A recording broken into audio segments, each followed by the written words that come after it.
কোনো সমস্যার সমাধান করতে গিয়ে যদি সেই সমাধান উল্টো সমস্যাটাকে আরো ভয়ঙ্কর করে তোলে তখন কি হয়? অর্থনীতির ভাষায় এটাকে বলা হয় কোবরা ইফেক্ট। কোবরা ইফেক্ট শব্দযুগল চালুর পেছনে রয়েছে এক মজার ঐতিহাসিক ঘটনা। আজকের ভিডিওতে জানাবো এই ধারণার উৎপত্তি কোথা থেকে, কেনই বা এটা ঘটে এবং বাস্তবে আমরা কিভাবে এর শিকার হই।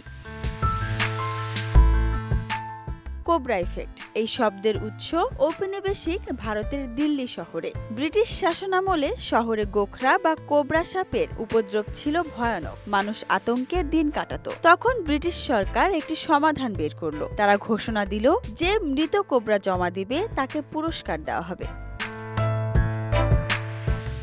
প্রথমে মনে হলো এটি চমৎকার কাজ করছে। মানুষ দলে দলে সাপ ধরে মারতে লাগলো। মৃত কোবরা জমা পড়ে পুরস্কারও মিলতে লাগলো। কিন্তু সমস্যা হলো কিছু মানুষ পুরস্কারের লোভে পড়ে নিজেই কোবরা পালতে শুরু করলো। সহজে মারার জন্য সাপ পালন করে তারা পুরস্কার নিতে থাকলো। যখন ব্রিটিশ সরকার ঘটনা বুঝতে পারলো তখন পুরস্কার কর্মসূচি বন্ধ করে দিল। কিন্তু ফলাফল, যারা সাপ পালছিল তারা সব সাপ ছেড়ে দিল। শহরে ছড়িয়ে পড়লো